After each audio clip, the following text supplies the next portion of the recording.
Olá, seja bem-vindo ao meu canal, aqui quem fala é o Eduardo. E hoje, na minha leitura da Bíblia de Estudo Cronológica Aplicação Pessoal, darei continuidade aqui à visão cronológica da Bíblia, essa sessão aqui, na qual eu parei no subtítulo A Igreja, 30 depois de Cristo até o presente. Esta sessão começa da seguinte forma.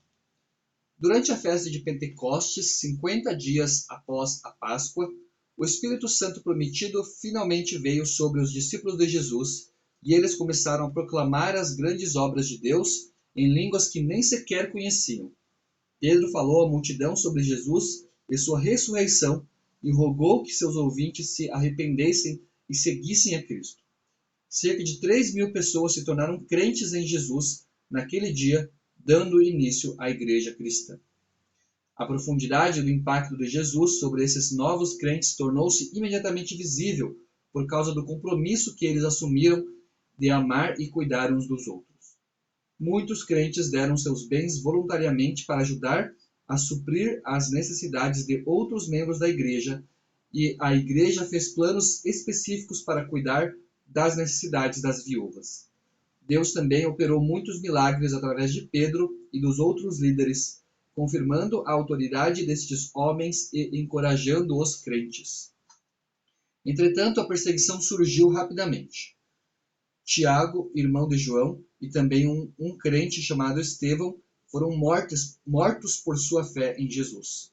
Muitos cristãos fugiram de Jerusalém, mas Deus usou até mesmo isso para espalhar as boas novas por todo o mundo conhecido. Eventualmente, novas igrejas foram estabelecidas em lugares distantes, como Damasco e Antioquia, na Síria. Alguns dos líderes da igreja de Jerusalém se mudaram para Antioquia, incluindo um homem chamado Barnabé. Tiago, irmão de Jesus, tornou-se um líder na igreja em Jerusalém. Um dos perseguidores era um fariseu, jovem e zeloso, chamado Saulo. Em uma ocasião em que Saulo estava viajando de Jerusalém para Damasco, com o intuito de perseguir os cristãos, o Senhor Jesus apareceu a ele, cegando-o temporariamente, e perguntou por que ele o perseguia. Depois disso, Saulo completou sua viagem para Damasco, mas como um novo homem, um servo zeloso de Jesus Cristo. Deus acabaria usando Saulo, que se tornou conhecido como Paulo, para chegar a muitos outros com a mensagem do Evangelho. Enquanto isso, a igreja continuou a crescer, assim como as fronteiras do próprio Evangelho. O que originalmente havia iniciado em essência como uma seita judaica, havia se expandido para incluir samaritanos desprezados por muitos judeus, considerados mestiços, judeus prosélitos, gentios que se tornaram judeus e até mesmo gentios tementes a Deus. A igreja recebeu essas mudanças com alegria, mas também introduziu algumas questões que não seriam totalmente solucionadas até alguns anos mais tarde no Concílio de Jerusalém. Com o passar do tempo, Barnabé convenceu Paulo a se juntar a ele em Antioquia. Depois os dois viajaram para Chipre e Galácia, pregando o evangelho aos judeus e aos gentios. Durante esta viagem, Paulo foi perseguido várias vezes por judeus e finalmente decidiu passar a pregar principalmente para os gentios. Isso levantou uma questão-chave. A fim de serem seguidores de Jesus, estas nações precisam aderir às leis de Moisés?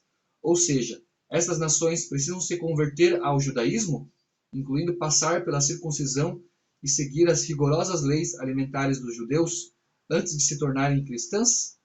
Logo após Paulo e Barnabé terem regressado de sua viagem, os líderes da igreja de Jerusalém realizaram um conselho para tomar uma decisão a respeito desta questão.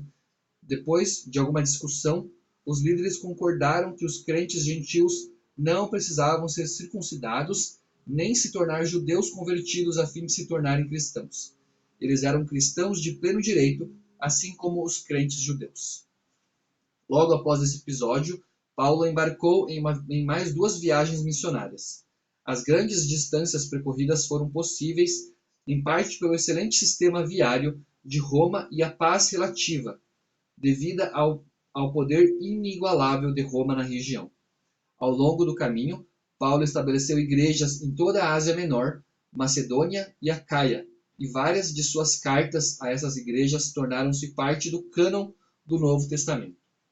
No final da terceira viagem missionária de Paulo, sua obra entre os gentios fomentou rumores e ira entre muitos judeus que eram zelosos pela lei de Moisés. Eles acusaram Paulo de ensinar os gentios a desprezar as leis de Moisés e pensaram equivocadamente que ele havia trazido um gentio à Assembleia Judaica do Templo. O motim eclodiu e o comandante romano manteve Paulo em custódia para sua segurança. Então Paulo foi transferido para Cesareia, na costa. Ele permaneceu detido por quase 2 anos, até que finalmente invocou seu direito como cidadão romano de apelar para o próprio César. Então Paulo foi enviado a Roma, sob guarda. A viagem de Paulo a Roma foi difícil. Paulo sofreu um naufrágio nas proximidades da ilha de Malta, perto da Sicília. No final, Paulo chegou em segurança a Roma, e enquanto aguardava julgamento em Roma, sob prisão domiciliar, continuou a ministrar aos crentes dali e provavelmente escreveu várias outras cartas do Novo Testamento. O que aconteceu com Paulo exatamente depois disso não é certo, mas parece que ele foi rapidamente libertado e embarcou em pelo menos uma outra viagem antes de ser preso novamente. A tradição da igreja afirma que Paulo foi executado sob o imperador Nero. Durante esses anos, outras mudanças também estavam ocorrendo na igreja.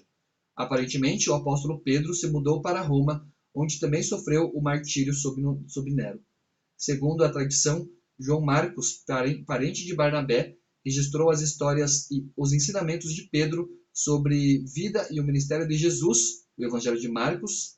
Da mesma forma, o apóstolo João mudou-se para Éfeso, provavelmente junto com Maria, a mãe de Jesus, onde atuou como um líder proeminente de várias igrejas que haviam sido estabelecidas no oeste da Ásia Menor. João também registrou muitas histórias e ensinamentos de Jesus em seu evangelho. No final, João foi exilado na ilha de Patmos, não muito longe de Éfeso, onde registrou a revelação de Jesus Cristo sobre o fim do mundo. De acordo com a tradição da igreja, João morreu em Patmos. Os evangelhos de Mateus, outro apóstolo, e Lucas, o companheiro gentil de Paulo, também foram compilados a partir de depoimentos daqueles que haviam sido testemunhas oculares da vida e do ministério de Jesus.